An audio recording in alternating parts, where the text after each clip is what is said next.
De temps en temps, au bord de la route, je vois qu'il y a un problème. Quelqu'un qui est maltraité. Alors, je m'arrête et je demande « Que se passe-t-il » Cap sur le village de Gachora, à 60 km au sud de Kigali, la capitale. Aux côtés de son épouse Jeannette, Paul Kagame visite la Gachora Girls Academy, une école secondaire de filles créée par des Américains. Cet établissement d'élite est tourné vers les sciences et les nouvelles technologies, deux des marottes du président. Car Paul Kagame a l'ambition de faire du Rwanda le Singapour de l'Afrique, au risque de placer le développement économique et social avant la démocratie à l'occidentale. Grâce à des citoyens mieux logés, mieux soignés et surtout mieux éduqués, transformer ce pays enclavé et rural en une plaque tournante du commerce régional. Kagame, le président qui tweet, est dans son élément. Nous avons un type de serveur spécial qui permet de poser des questions online. Comme vous avez vu, nous avons la Khan Academy, un nouveau site web qui permet de partager des vidéos et une bibliothèque qui permet l'apprentissage online.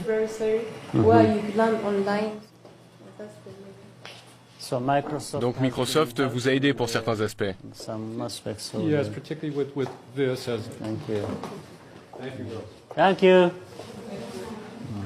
Comme à chacune de ses sorties officielles, Paul Kagame est sérieux, presque mécanique, comme imperméable à toute émotion. Mais au fur et à mesure d'une séance de questions-réponses, un autre homme se dévoile. Maniant l'humour pour évoquer son enfance de réfugié miséreux en Ouganda, puis martelant avec passion à ces jeunes filles de ne pas avoir de complexe face aux Occidentaux. Un « Yes You Can » version rwandaise. Comment pouvons-nous, nous les enfants, contribuer à réaliser votre vision ?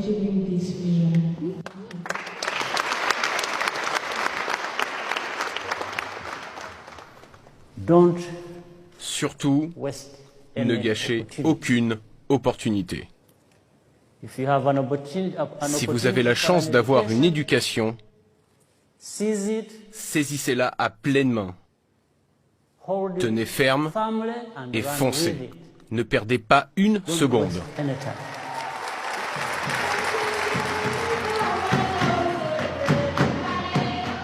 Paul Kagame s'affiche comme un féministe convaincu. Sa fierté, la majorité des parlementaires ainsi que de nombreux ministres au Rwanda sont des femmes. Nous devons accorder aux femmes leurs droits. Et nous devons faire d'elles une part entière de notre nation et qu'elles participent au développement de notre pays. Kagame veut avant tout se tourner vers l'avenir. Mais toutes les routes du pays le ramènent inévitablement aux 800 000 morts du génocide. Ici à Nyamata, 11 000 Tutsis réfugiés ont été tués à la grenade et à la machette par des miliciens Hutus.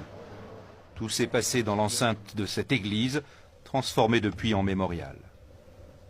Des charniers, Kagame en a vu beaucoup lorsqu'il menait la guérilla du Front patriotique rwandais. Jusqu'au jour où il a demandé à ses combattants d'arrêter de lui montrer des cadavres mutilés, pour casser le cycle infernal de la revanche. Parfois, il découvrait un endroit derrière une colline, dans une bananeraie comme celle-là par exemple. Il trouvait tellement de cadavres et des blessés qui se tordaient encore de douleur. Il m'avertissait et m'emmenait voir. Puis j'ai décidé d'éviter ces lieux au fur et à mesure de la guerre, pour que cela n'affecte plus mes émotions et au final, mon jugement.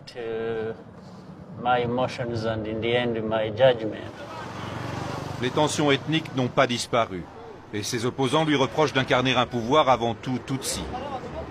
Mais Kagame semble convaincu que le Rwanda est dorénavant uni, à l'image de sa capitale, Kigali. Le centre névralgique de ce nouveau Rwanda, c'est la présidence, où Kagame, à 55 ans, règne avec une discipline de fer, n'hésitant pas à écarter des proches au nom de l'efficacité. Ce jour-là, il signe des lois favorisant l'investissement étranger. Nous cherchons à rendre le business le plus facile possible au Rwanda. Nous nous sommes rendus compte que c'était un des aspects les plus importants de notre développement. Fini le temps où Kagame défiait volontiers l'Occident. Lui qui avait rompu les relations avec la France pendant 4 ans et s'était brouillé avec l'Allemagne. à cause d'une enquête l'accusant d'avoir joué un rôle clé dans le déclenchement du génocide. Une époque révolue pour l'ambassadeur allemand. Monsieur le Président, lorsque nous nous sommes rencontrés pour la première fois, vous parliez d'une anicroche dans nos relations. Grâce aux efforts de chacun, c'est comme quand vous avez une éraflure sur votre voiture et que vous l'emmenez chez le garagiste. Vous allez la chercher et elle a l'air plus neuve qu'avant. C'est vrai. Je suis très content des progrès effectués depuis ces petits problèmes.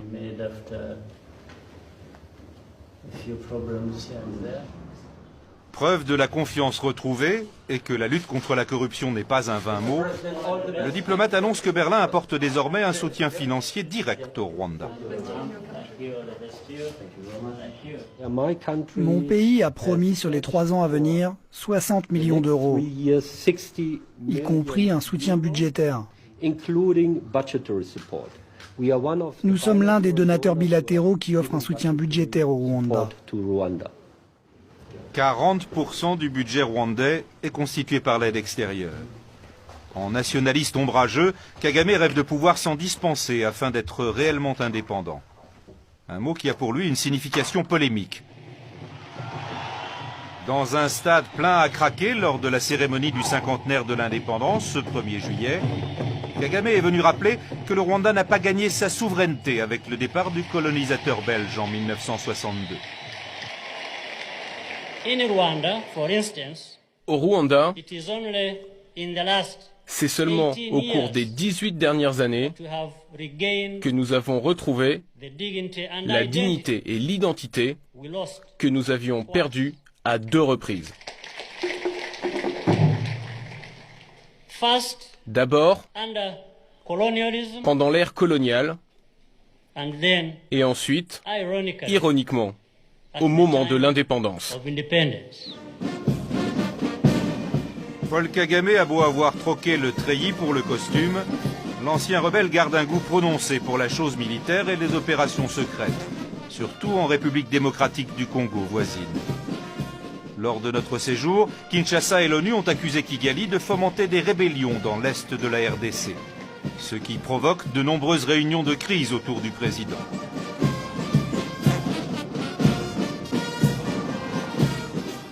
Ce parfum de polémique donnera lieu à un échange animé.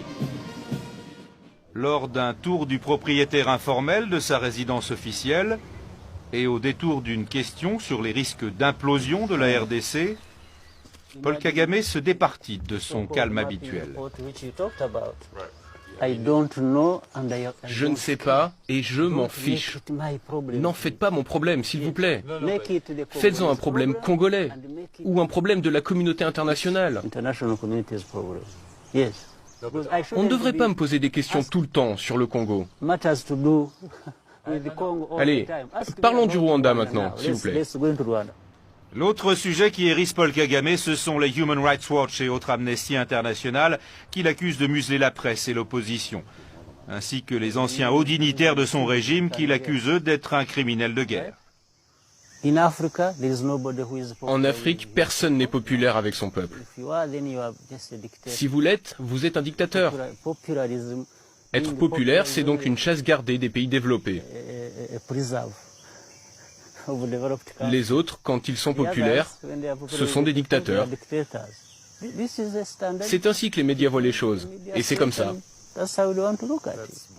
Alors cela flirte avec le racisme. Cela flirte avec tout ce qu'il y a de mauvais. Certes, les hommes en armes et les services de sécurité sont omniprésents au Rwanda et autour du président. Et ces 90% de suffrages aux élections présidentielles interpellent.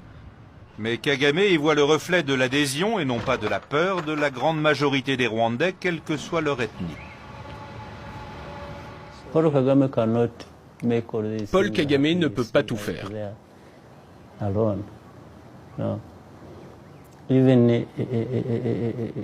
Même si au front c'est un bon général, sans bons combattants, je ne pense pas que vous allez où que ce soit.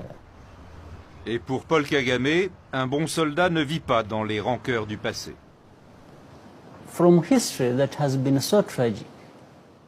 Notre histoire a été tragique. Mais n'ayant pas le cœur brisé, au point de perdre le futur. Regroupons-nous, tirons une leçon de cette situation tragique et allons de l'avant. Parce que c'est trop tard. On ne peut rien faire. On ne peut réécrire notre passé.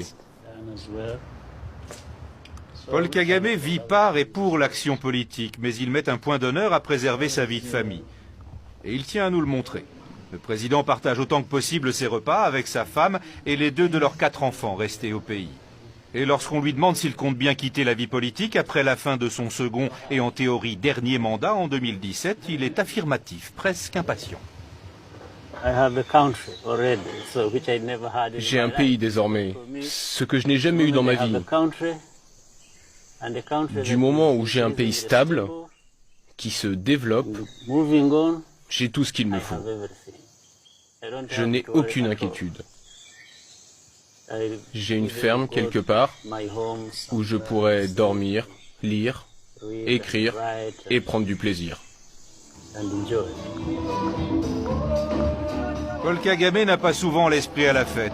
C'est pourtant le cas ce soir lors des cérémonies d'indépendance où il offre une soirée dansante à ses amis dans un grand hôtel de Kigali. Avant de venir, ce fan de football, le club de son cœur est Arsenal, nous confie avoir regardé une mi-temps de la finale de l'Euro.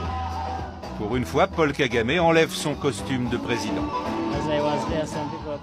Ce soir, des gens sont venus me voir pour me parler de choses officielles. Vous savez, Monsieur le Président, cela fait un moment que je cherche à vous voir. Il y a ceci. Je leur ai dit, s'il vous plaît, excusez-moi, mais ce soir, relaxons-nous tous, soyons heureux et lâchons du lest. Je m'occuperai de vous à un autre moment.